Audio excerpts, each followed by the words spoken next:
Okay, so just a quick welcome. As I said, we're on the design, build and test, or build and refine, as you'll see it on our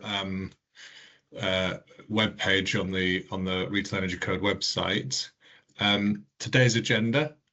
Actually, before that, the structure of these sessions normally will be we'll do a bit of feedback, get people's views and comments on designs, and we'll kind of get everyone's input on the design, and then we'll also demonstrate what we're doing in the new REC portal, and try and give you a demo of the user experience. We haven't got anything on that today, but ordinarily these would be 2 hours, kind of rough kind of hour on each potentially, but it'll never be any more than 2 hours, but we've just allowed 2 hours in the diary for this. Yeah, as I said, today is mainly kind of the user research and design kind of feedback today. So we don't have anything live in the system to show you yet, sadly. But in the new year, watch out, it's coming. So the agenda for today. So this bit, and then the user research results on the REC schedules, digital REC, the market messages. We'll take you through that. We'll also do a bit of a demo of the change management screens in our design system, and also a demo of the notifications and email templates, the alerts kind of mechanisms. We'll do a bit of mural, so it's some interactive, an interactive opportunity to sort of give us some feedback on where we are, and then we'll wrap up at the end. So yeah, just a quick reminder, like there's no such thing as a bad question.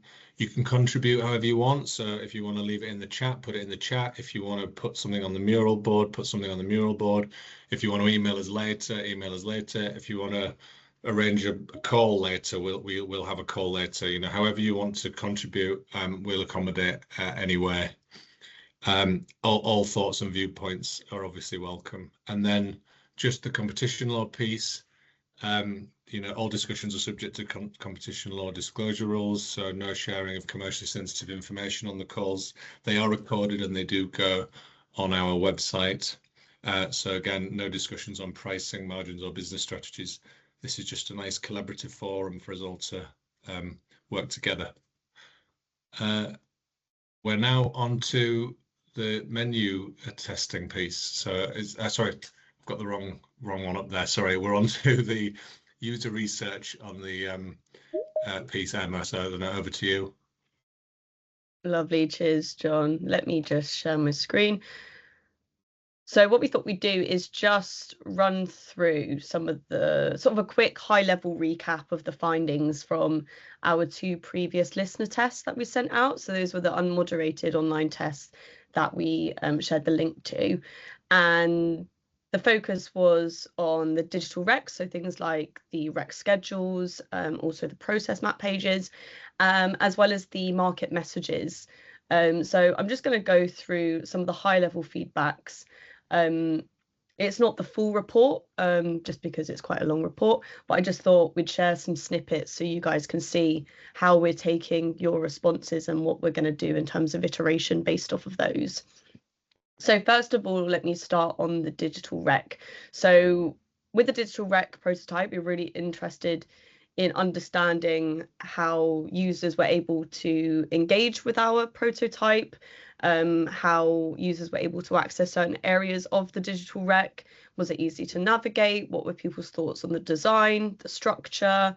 And through that, we were gathering feedback through various questions, as well as collecting things like click paths and heat maps of where people are clicking on the pages to ensure that people are navigating in the way that we had designed them to. So we have a quick snapshot of some of the test details. We've got 21 participants, with a really good number, and participants were from a range of different backgrounds and roles and job types and different functions that they were working in. As well as different levels of experience with the REC schedules and the REC portal in general. So let me just take you through a little bit of a snapshot. These are just slides that I've plucked from the wider, larger research report. But first of all, when it comes to the REC schedule design, so You'll notice as we go through each of these pages that there will be a task e-score. This one is a bad example of that because there isn't one, but essentially what that is when we were asking the participants to complete an activity, we got them to rate how easy it was to do that, just to give us a quantitative value that we could compare across the different designs. But this specific slide is focused more on the actual design, and we received some really good feedback. We had people describing the new schedule page as clear, clean, easy to navigate, and particularly that left side navigation option over here was really handy in allowing people to jump to specific parts of the schedule. Users also appreciated specific features like the process map button. So that is essentially when you land on the digital rec, if you're on, say, schedule 11, you can quickly jump to the relevant process maps associated with schedule 11 rather than having to navigate out of the rec schedule into the process maps. It's sort of like a little quick link. We had good feedback around last updated visibility. So here we include sort of a really clean visible tag to say that you're firstly looking at the latest version of the rec, but also there's information around when that rec was last updated. Sorry, I think I'm getting a bit of feedback from somebody. I'm sure. I'll carry on. And then we also received good feedback that the ability to read the schedules without having to download them was really preferable, but we do also understand people still want to have that download option there. We received some really good feedback around suggested improvements. So, for example, keeping the navigation button visible when you scroll.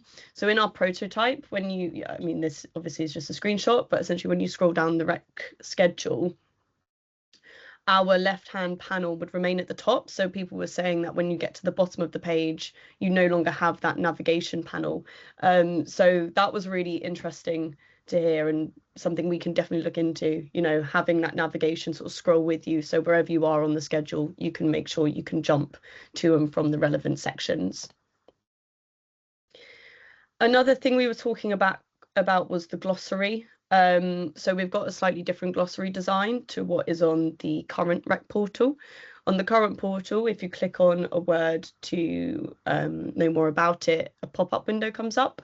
But we were testing the idea of a drop-down design, and that received some really good feedback. People appreciated having a glossary where you kind of stay within the context of the sentence rather than it taking you away to something or the glossary popping up in front of all the text.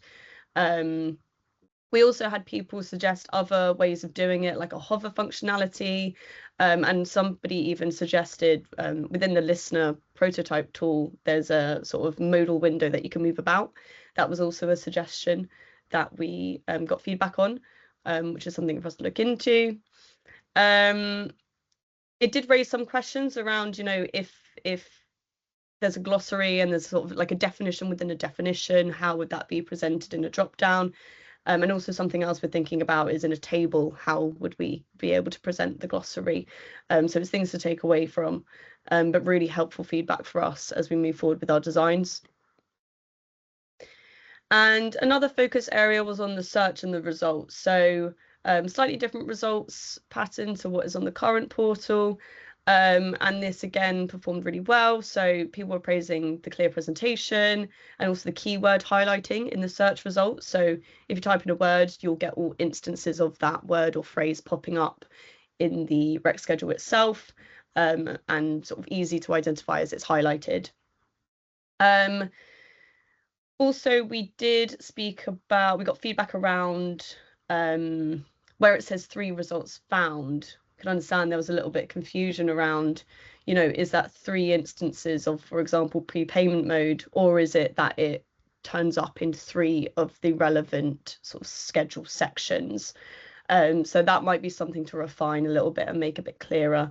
And we also did, I don't have the slide here for it, but talking about the AI assistant, we received a lot of feedback around, it's useful, but also how accurate it is, what's the source of the data, how accurate you know, things like that, which is definitely something for us to explore more as we move into our search functionality research later down the line.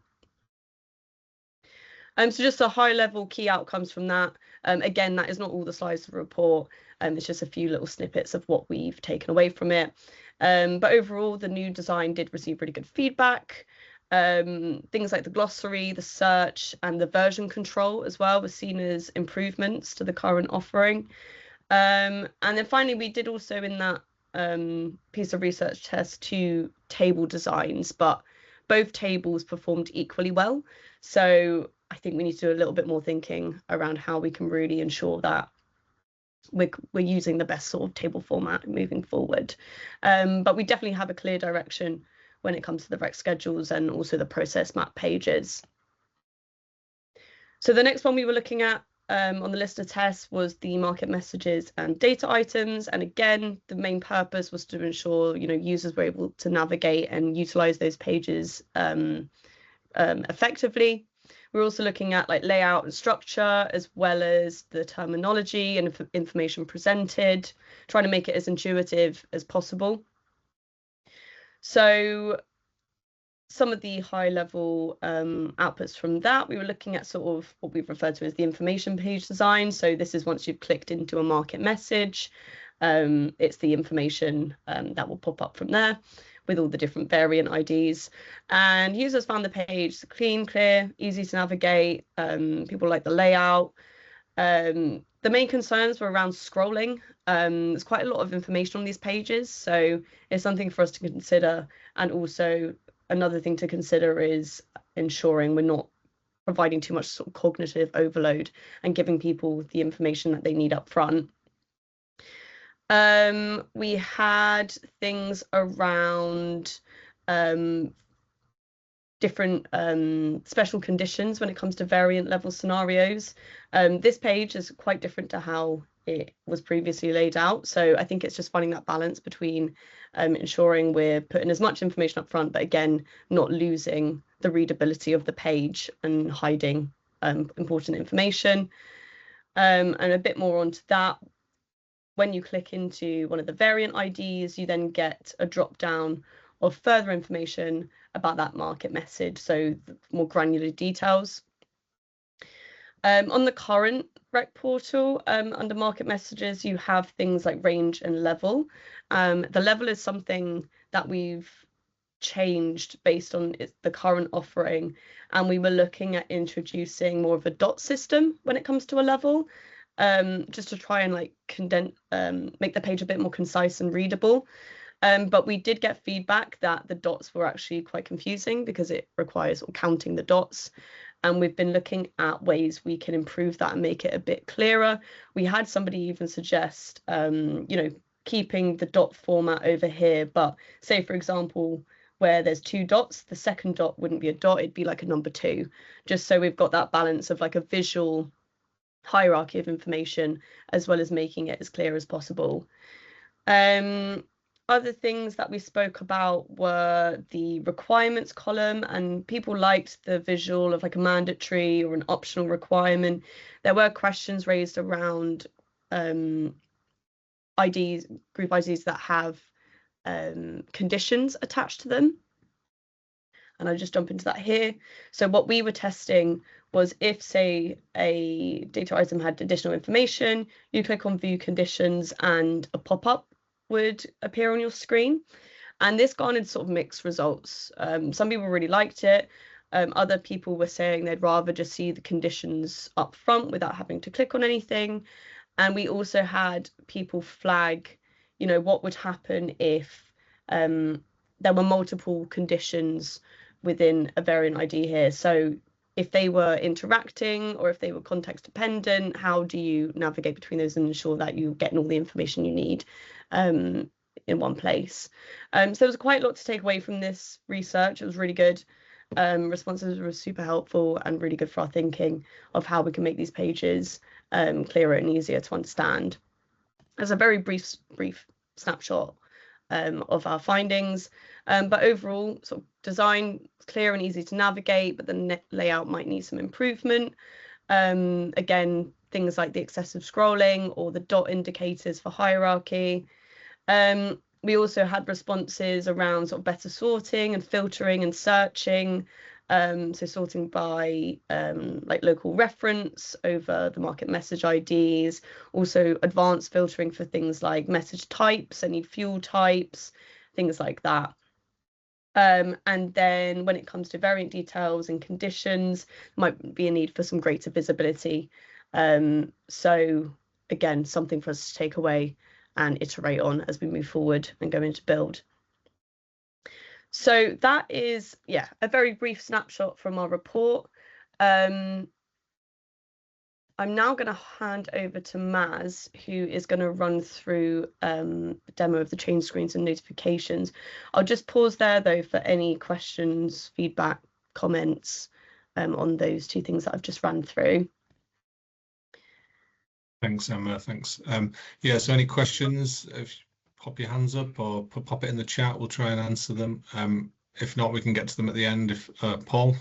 Yeah, just a really quick one. I know that obviously you've responded to the relatively small number of feedback that you had through the process. I know a lot of the people a lot of the people involved on these calls are code manager and reco peoples. The number of sort of stakeholders that are from outside of the code manager and reco who have engaged is on the lower side, and some of the things you were talking about implementing there is in response to sort of singular pieces of feedback, which I kind of guess is the natural consequence. You're having to deal with what you get. That's the consequence of that. But I'm just wondering how and whether there is a plan to socialize this wider than this group. Have you got a plan to engage people and reduce the sort of, I guess, onboarding pain that might come later down the line, because it's obviously quite a significant improvement, but a significant change to what's there at the moment. So I was just wondering what the intent for sort of an ease of onboarding plan was for this sort of stuff for those not engaged. Yeah, I think when it comes to the feedback we've received so far, obviously a lot of which has been circulated within this group, we've also tried to encourage, as many people to get involved with in it as possible, particularly around the market messages. We were working with Neil, who sent it out to another distribution list who focus more on the market message, because we want to ensure that we are talking to people where these areas of the site are relevant to them. I think when it comes to expanding and reaching out further, once we start building and really refining these screens, it'll be much easier to engage with a larger group. I think what we've had to do is obviously get to grips with the various parts of the site, and also each of these acts as a bit of a discovery. So we're making those like iterations, but we want to continue iterating as we move forward. It's not this is it, this is what it's going to be. It's like a long process. And so, yeah, we'll definitely be looking to reach out and get more relevant people in the industry involved as we move forward with various workshops, more online tests, whatever that might look like. Thanks, Emma. Thanks, Paul. Yeah. Any other questions? Maz, then I guess it's over to you. Okay, good afternoon, everyone. It's been a while since we have last caught up. So I'm Maz, in case you're new to the call, I'm Maz, I'm the product design lead. I have the role of trying to come up with creative solutions to some of the pain points. And I'll be working with Emma in terms of in these tests. So I'm going to cover off two areas today. One is change management and the other is notifications. Change management is an area where we have done previous workshops. We've spoken about it during previous calls as well. We've gone away and spoken to RTS, RPS. We've spoken to some of the end users as well. And only recently I had a meeting with Anne Perry to sort of discuss some of the upcoming changes from Ofgem. The designs are very much a work in progress. These are iterations, and we're sort of here to try to take some feedback today. But what we will be doing for change management is, as we refine those designs, we will send out more user tests so that you can go away and click through and have your opportunity to really study in more detail. There's quite a lot of designs, in particularly in change management, to go through. For notifications, which I'll cover in the second part, there is currently a user test out with Emma. Emma, if you could put it in the chat as well, so more people have that. But we'll give it, because it's such an important issue, we thought we would utilize both the unmoderated tests through Listener as well as this call to capture any of your feedback. Okay, I'm going to start by presenting my screen. If at any point I need to sneeze, do the weather's going to get in the best of me, so do apologize in advance. Okay, so yeah, just starting from the homepage, we're looking at end-to-end journeys. You will come into the change and release sections from the left-hand menu by selecting changes and releases. Sorry, just quickly, Maz, should we share the mural for people to jot down anything as we're going through, do you think? Yeah, if you wouldn't mind putting it in the chat. So what Yeah. we'll do is, if anyone wants to open the mural and capture any notes there, we have an opportunity for you to put anything that you like, any pain points or ideas. And yeah, but what we'll do is at the end, we'll switch over, so that's give you a bit more for time to concentrate to put those notes down. If you do have any questions at any point, do feel free to just raise your hand and I'll give you the opportunity to raise your question as I go through. So starting from the landing page, what we try to do is break down, rather than having a top menu with all of the links, we kind of create dedicated pages for our different journeys. On this page, we're heavily going to promote the change register and the change portfolio, which we consider as two key journeys to manage all of the changes. We'll also promote any upcoming news. And then what we've done is split out anything that's related to change and release into 2 separate groups. And you can access the various sections there. I'll go through those in a moment. Let's start with the most important screen, which is the change register. So the way we thought of the change register is something that people really liked the way it currently did. I know that it wasn't updated too long ago, so you had the ability to search, you had the ability to view vast amounts of information on this particular page as well, and you have filter options.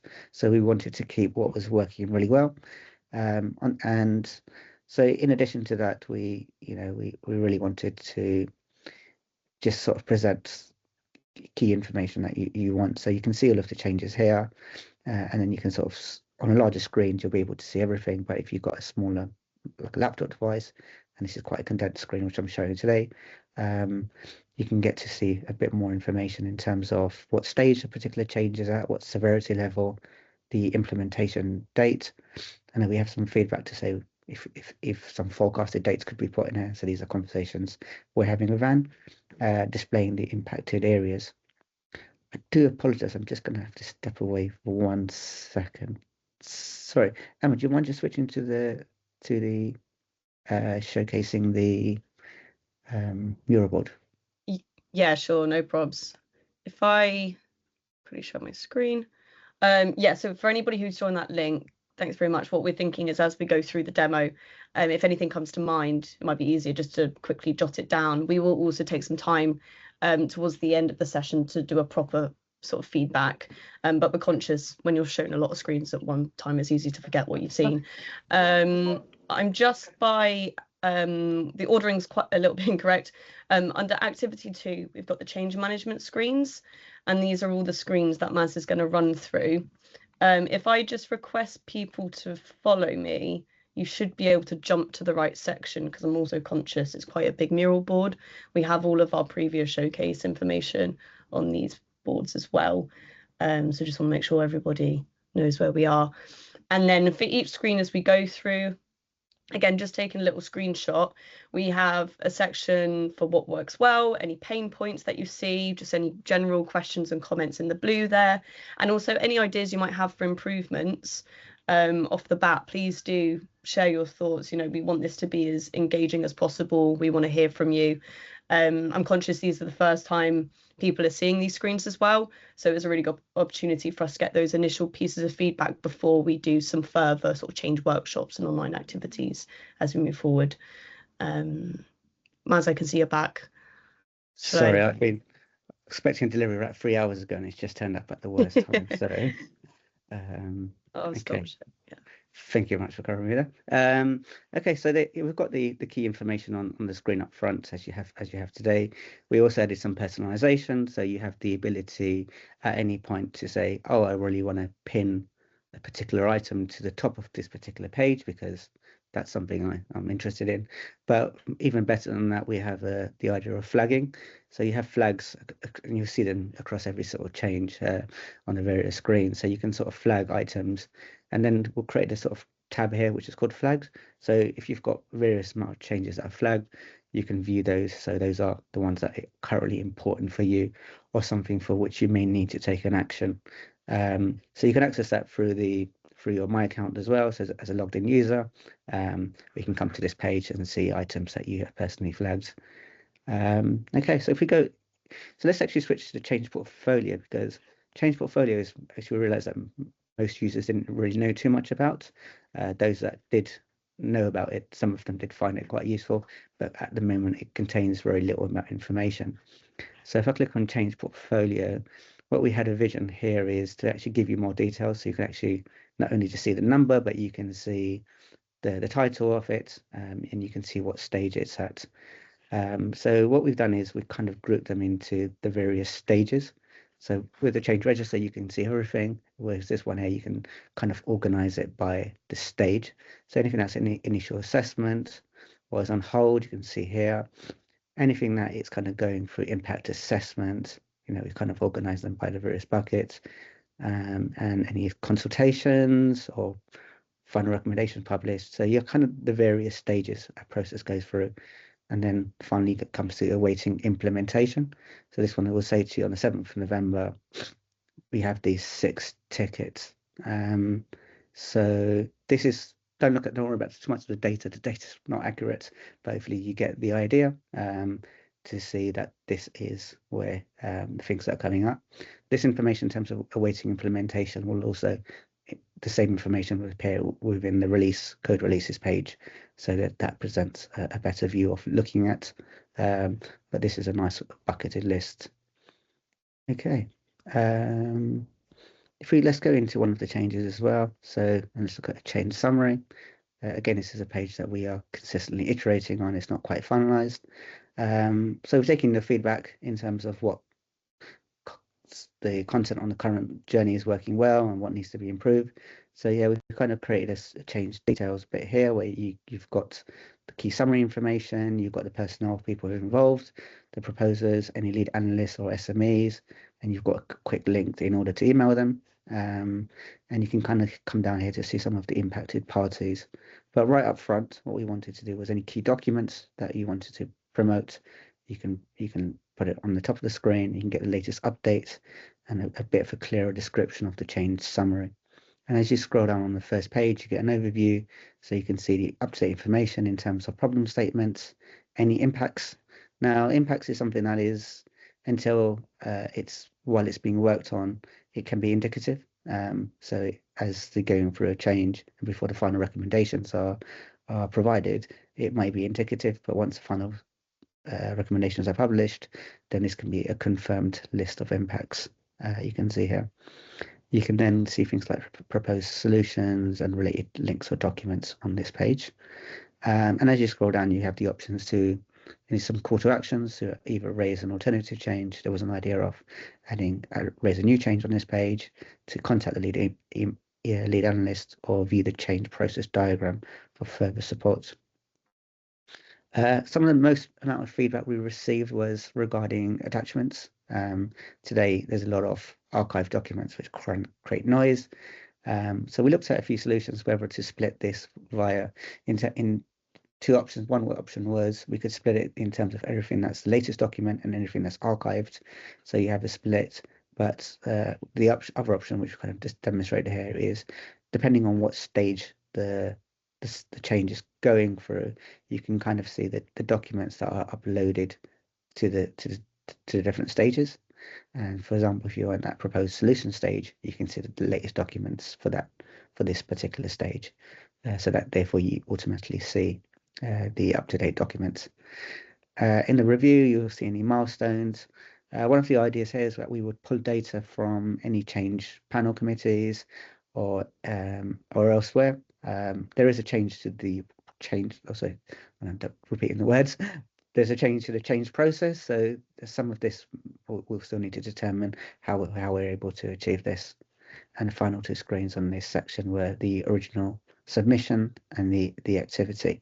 The original submission, you can see all of the question answers from the form, and then the ability to view the activity if that's information you want to see. Okay, I'm sort of happy at this point to switch back to the mural, and then what we can do is come back and sort of showcase some of the other screens. Paul, you have a question? Yeah, it's a question about how this relates to issues. So you remember we split what used to be changes into issues and changes. Does any of that issue history get brought into the change register when it's made into a change, or are we starting from scratch? I believe it should do. So when you see like the original submission, there is a way to sort of it should be very much linked. So the issue is displayed, and then when it gets changed into a change, you can actually see the link back to it. But it's a really good point, Paul. I think we'll take that one and we'll discuss that with Anne to make sure that the information from the issue is carried through into the change. Great, thanks, Maz. We are migrating the old data across as well, so yeah. Brilliant. Emma, do you mind sharing your screen and we'll go back to the mural board? Yeah, we'll do. There we go. Fab. I'll just I think everybody's in the right spot. I can see people already jotting stuff down, which is great. We just give people some time to now go back through, now that you've had a bit of a run through of the demo. It'd be great if we could get things put in every single coloured box here, so the what works well and also the pain points, as well as like the questions and comments and ideas. As I say, we want to hear as much feedback as we can from everybody, so please, if anything comes to mind, please do jot it down. It'll be good to know, yeah, things you like and don't like, as well as those other comments, just so it gives us a sense of, you know, are we going in the right direction? Are your needs being answered? We kind of want like a full snapshot of everybody's opinions on these screens in their early sort of initial phase.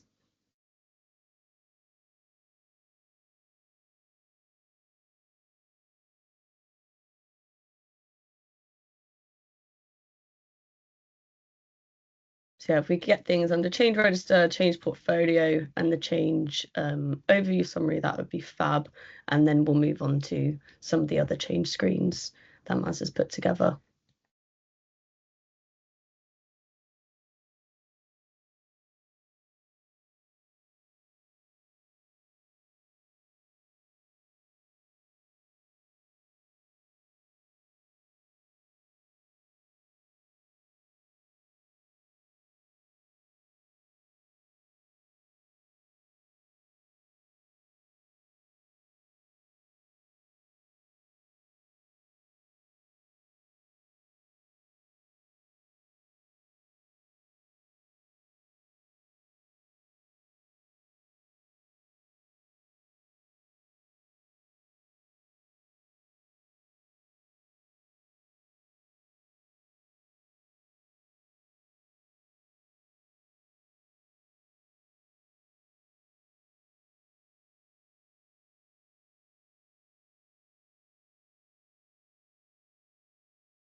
John, we're happy to give it 1 more minute, and then we'll jump back into designs. The mural board will stay open throughout today and tomorrow, so people can come in and add more comments.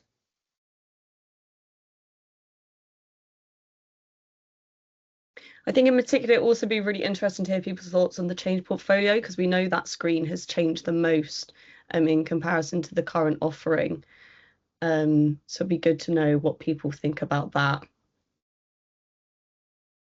Is it helpful? Would it encourage people to use it more? I know we've heard through the various change workshops that we've been facilitating, people have mixed views on the current change portfolio. Some people use it, but then a lot of other people said it's not something that they do engage with. So be interesting to know what people think about that.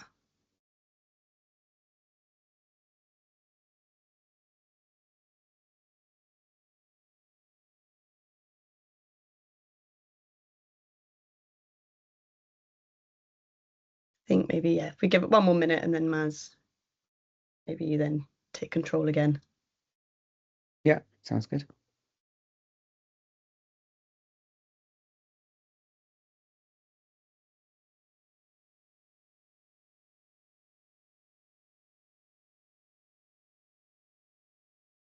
Okay. I think take it away, Maz. I was just say this will be open throughout the session and after as well. Okay, so let's cover for a few more screens, and if anyone's got any questions on the previous screens, happy to still go back and answer any questions you may have. So within the actual change details, I forgot to mention earlier, is we had the idea about allowing users to set your own priority score. So some of the feedback we received was it may be a low, maybe priority score may be low in terms of what the code manager set, but as an organization it may be quite high for us. So some of the feedback was maybe giving some users the opportunity to sort of set your own priority score. So maybe you can see that the original score was low and I can set that one as a medium score. I believe the off-gem may be changing the ranking of these, so they may be regular and high in future, but that's something that's still to be determined. But this was just an idea. So was it, Caroline, did you have your hand up? Yeah, I was going to ask, how will that be clear to users what's the code manager's score and what's their personal score? Because that could be really confusing if you change it and you think it's a high priority, but the code manager has it as a low priority, and then you don't understand why the code manager's not moving it quickly. Mm-hmm. I definitely agree that it's not a bad idea to have a mechanism for parties to be able to flag stuff that's a personal high priority to them, but I think changing it on the change proposal page maybe isn't the best way to do it, because I think that could lead to some unintended consequences and confusion. Yeah, absolutely. So I think as an early iteration, I kind of said over here that it was low, and then you can see that the original score and what you set it to yourself. So whatever the code manager set is still visible. So it's just a personal mechanism to allow you to change. But I agree that this is probably not the clearest of approaches. It doesn't go, if you change it to medium, that is only a personal, something that you would see. The code manager may not even be, well, we could probably put some analytics in to see what people pick, but it doesn't mean it changes for anybody else other than you as a user. So this was just a conceptual idea, and I think we can definitely make it a lot more clearer to say original or code, put the original score and then maybe your score, and then you can see it.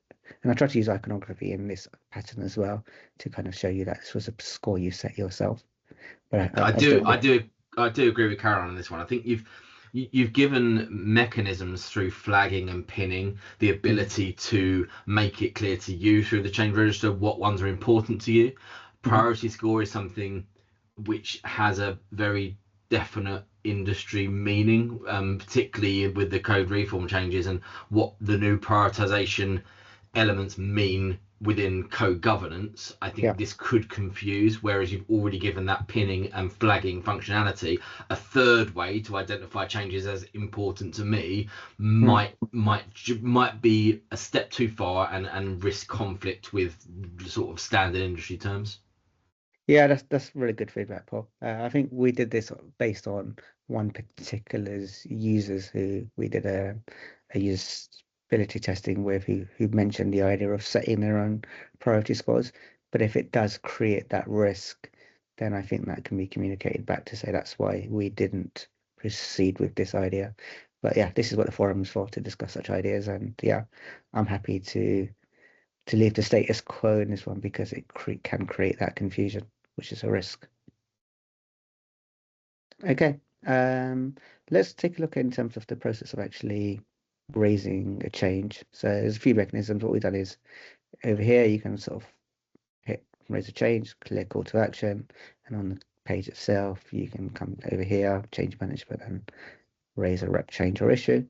So yeah, I had a good meeting with Anne and spoke about the different types of change. So you've got change, you've got issues, and then you've got changes. So what we wanted to do was make it a little bit more clearer in terms of which one is which, and when you should do one of these. So yeah, the text, please consider the text to be placeholder, because it's just some information I put over here. But one of the ideas Anne gave was, and I'll just come back to you in a second, Caroline, was giving users the opportunity to, if they're not sure on the type of change, they can answer some questions. This is not how it will look by default. You'll only see one question at a time. So it will ask you, is your concern about day-to-day operations or REC rules and principles? And if you were to select REC rules principles, then you get a second question progressively appear. And then you can say if it's a formal change or not an issue. Again, the content of this, the structure, number of questions we can change, but essentially it's a little guide in order to help users understand the type of issue, and then making sure that they go down the right route.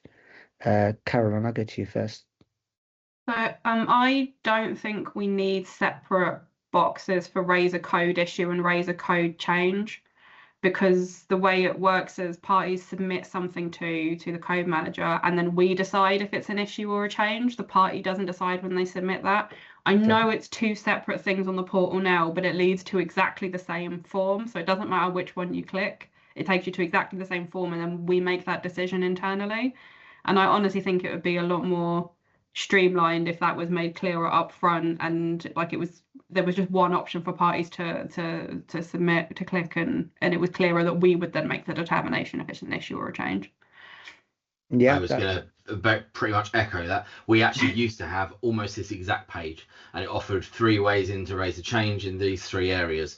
Last year, we changed this and we replaced it with 1 way in. So we removed a bit of emphasis away from the user, making it easier for the user to have an entry point into the code manager. This seems like a step backwards when you're asking the user to basically, we wanted to remove the barrier to entry, make it as straightforward as possible for them to tell us that there's a problem, then we triage it. This puts that emphasis back on them to do that work up front, and I think we probably don't want to create make it more difficult for them to raise an issue, which I think this does. We definitely got some annoyed parties who said, I've raised it as a change, why have you accepted it in as an issue? And we had to explain, well, it's not you that makes that determination, it's us, and you didn't meet all the criteria for it to be a change, that's why. So yeah, just not having it as 2 separate options I think is much easier for everybody.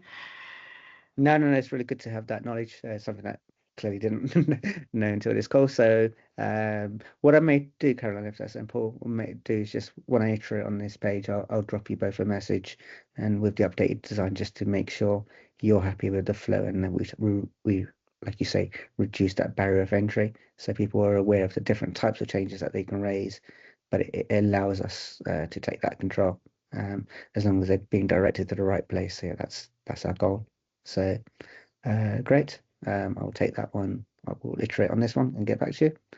So okay, now when a user goes to raise a code change, essentially what we're going to do is create some sort of a template and then have all the different types of fields. I am going to put a lot of focus in looking at the current form. So I have captured all the screenshots of all the applications today. There are a lot of forms. So speaking to Anne, we did say, let's create a good list of what are the most important and all of the questions. And when it comes to additional information, is it possible that you have buttons that say add additional information and the field appears, just to reduce the length of the current form? However, if there is specific additional information that you are requiring, rather than just saying additional information, maybe it can give some hints as to the type of information. So there's a balance to make the forms easier for people to use, but again, making sure we have the right level of information we need in order to progress the change and not have to send it back. So again, this is going to be quite an iterative process. We're quite early in that design phase. So once we work a little bit more on this, I think Caroline Paul will start with a first session with Anne as well, to make sure we got it right before we send it out to the user group for more of a review, if that's okay. Okay, so let's great. So conscious of time, but I know we try and it's 2-hour call, but we want to wrap it within an hour if we can. I'll just showcase some of the other 4 screens. So we'll start with the category 3 change log. So with this one, we wanted to make this very similar to the change register in a way that you can view all the category 3 items. You have the option to raise a change and making sure that the form works similarly as well. So it's not, I know the form buttons are sometimes hidden for certain users, and it gets treated in a different process, but if it's possible for us to do it in the same way, that would be ideal. So you can see in this instance there's 145 in the list of items that have already been implemented, only 4 that are active. So again, really using the UI to help allow users to see the things that are active right now, just to take away that noise. But then if you are looking to see the ones implemented, you click on this and you can see all the ones that have been recently implemented, and then anything you flagged on here, you can hit flag. Anything that's been flagged can appear within this bucket as well. If we go into one of these, the information is quite poorly laid out today, so we would follow the patterns that we use for the change summary on a normal issue or a change.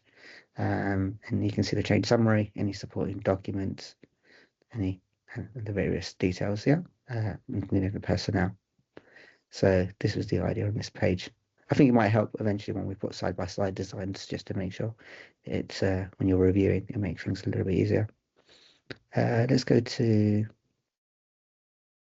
consultations. So you've got consultations, impact assessments, and information requests, which will follow a similar process. Today, the pages can be very empty. They don't give a lot of context. So what I really wanted to do in this pattern that we have throughout the site is to give users some information about the process, so they just have an opportunity, so users understand what the process is and what it means and what their requirements are. Here you can see the title, the closing date, any linked change IDs. We did have an idea about a dashboard. The dashboard is overview screen, so highlighting anything that's any critical things that may be near to the closing date, so you can see that information there as well. But on this particular page, you can see any consultations. So if I click on here, I can get the details again, so I can see the consultation details. I believe this may be the person who created it, or maybe the person who modified. I need to just double check this design.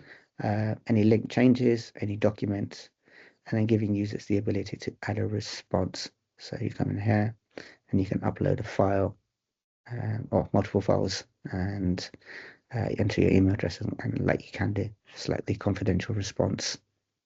Caroline, go ahead. Where that confidential tick box says your response will only be visible to the lead analyst, does that mean if you don't tick it, it's going to be visible to any user? Because that shouldn't be the case. Actually, yeah, this is a good point. And in fact, I wanted it to replicate what we had today, but because it only said confidential response, I didn't even know myself what that meant. So in fact, that was a question I was going to take back to Anne with, but the idea was for it to replicate, because you have that checkbox in functionality today. Yeah, no, it's just for the party to flag to the code manager whether they want their response to be confidential when we're processing it. In terms of parties being able to, you can only, as a party, you can only see your own response when you upload it. You can't see if anyone else has responded or not. Okay, that's interesting. That's one that all of them said no responses. Yeah, that gave me, because I was thinking if some of these things are due and there's no responses, but that's only because that's because you're not the code manager. you would have seen. So maybe we will update the text here as well, because it should say you have not responded yet. Yeah. So rather than it, because for me it indicated that you would be able to see other people's, but that was my misunderstanding. Okay, no problem. There's another element that we've been discussing for a while now, Matt, and I'm not sure whether it made it into the design, but I think what would be really useful through these pages is for a party not to have to formally submit a form in response to a consultation if they just agree. So to be able to have a box which says essentially, we've seen the change, we've got no comments, we agree with the solution. Because at the moment, I think we tend not to hear a lot for straightforward changes that parties just agree with and don't have anything to say. So to make life easy for them to say, seen it, agree with it, away you go, would be a really beneficial change to have. No, that sounds a really good idea. I will factor that into the design. Obviously, anything that we design as improvements, they do get added to our backlog, and it's up to John and the team to prioritize that. So please, you can nag on them to push for anything like that through. But yeah, I really like the idea, Paul. So I will create an iteration with that in. One caveat on that, I think you need to make sure you don't double count. I think it's a great idea, Paul, but you need to make sure that you're not counting a yes, I like it along the same, if the same company's also issued an approval through its, through a written response. Sure, yeah. I don't want to take credit for the idea. It's certainly not my idea. It's been discussed for quite a long time now. I think with I thought there was a change workshop held on some of these ideas before. I might be misunderstanding what was discussed. So I think these requirements have been documented somewhere before, and it's been quite well thought out in terms of what the solution might look like. So hopefully there's a record somewhere that we can dig out again for you.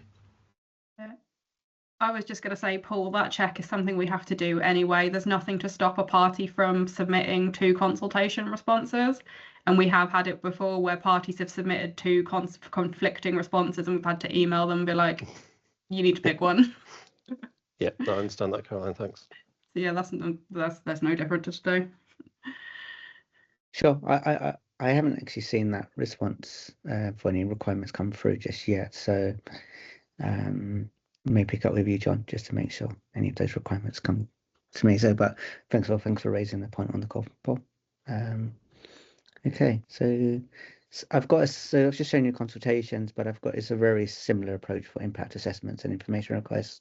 So impact assessments here, you can see the type. I've just taken the data that we have in the existing site, and when you click on here, you can see any accompanying documents and similarly being able to add a response. If there's any different requirements you need for these journeys, yeah, do please raise them and then we can review as well. So yeah, if I just take one more, this is information requests, and then you can the ability to add responses to each of these. So yes, just creating that consistency in user journeys for the customer as well. Okay, this was the for change. The only last one. In fact, I only worked on it just this morning. So there may be some issues on the designs. So yeah, just treat this as work in progress. The idea for code releases is you've got 2 pages on the site today. One page is called change management.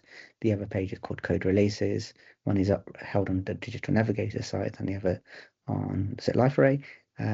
So just going forwards, we agreed early on in taxonomy that we would just have one page going forward. In this page you can see the sort of code releases. So you've got the latest release over here. I haven't created the full designs, but on this you can click on here, you can click upcoming release and see any upcoming releases and what changes are included. Making sure that the documents for implementation, communication and release notes are clearly visible as well, and any archived past releases. So yeah, I had a few iterations of this, and then I thought this information about affected REC items was quite important information. If it kind of needed to be displayed up front, this is what makes this table a bit longer than sort of the other styles that we've done before. But yeah, I felt the information was really important. Yeah, and this one here, you can whenever you flag anything, you can't necessarily see it on this particular page, but at least when it comes to the change register, you're going to be able to see. So if you flagged this item here, you would see it in your change register, and pinning will only pin it to this particular page. So yeah, this is just a design here. Maybe you'll come on to it, Maz, but where does that implementation communication button go to? What is that? That is a download that I found in the current sites. So okay, I think that's a historic thing where essentially if we had a detailed plan, we might sort of attach sort of the communication that would go alongside it, but I don't know if that's necessary or might be something that we look at de-scoping from the new solution, but we can have a chat on that. Yeah, no, absolutely. If that's no longer needed, then just let me know. I'll remove the buttons. But yeah, this pattern that we have here is called like a section header, and the idea is to allow when we're creating pages to decide whether or not we want to have files here. So yeah, that can just as easily be removed. So great. All right, that covers everything. We're just coming in time as well for a demo. Please do use the Mural to sort of give your feedback for any of the pages that you've seen today. It really just helps us iterate. And thanks a lot for coming off mutes and giving feedback, because I now know what changes I need to make as we move forwards. Great. I'm happy to take any more questions if anyone has anything. There's a lot of questions actually on the board. Did you want to go over any of those, Sam? I don't know. I don't know what we can answer now and what we can't answer really. So I'm wondering maybe we take them away. Yeah. Because there's a lot here. So I think maybe if we take it offline, and then sort of come back to the group when needed. Yeah, I can answer one of them. There is going to be UAT. So assuming you will get to, if you're part of that, you will get to test that, but that will be obviously the final built version as opposed to what we're looking at now, which is the design that will lead up to that. Yeah, and we'll have the listener test that we're doing, so the unmonitored test that you can get to do in your own personal time for some of these journeys. We're still iterating on these, and then it may be something that it may be a bit tight to do it pre-Christmas. It'll be a goal of ours, but if not, just post-Christmas, we'll put another test out so that you can interact with all of the screens and leave any comments there as well. But great, John. That's handing over back from me. Great, thanks, Maz. Okay, I'll share my screen, wrap us all up very quickly. I don't want to keep you all. Thanks for joining. We've obviously recorded this session, so we'll publish this on the link page, and I'll circulate that by email before the end of the week. We've got a few different ones coming up. Check the page for this, because this is subject to change in 2026. We are trying to kind of do this in real time, and we will, as I say, next time be demoing where it says built UX on this. We will be demoing the user experience within the REC portal. Next session, though, the key one to think about now is the 3rd of February. So we've got a couple of sprints coming out into the new year, and that full change management session then in more detail in February. That's it. Any questions though? Anything? But ping us in the chat, email us on REC Portal Relaunch at recentlenergycode.uk, and we'll see you all next time. Thank you very much.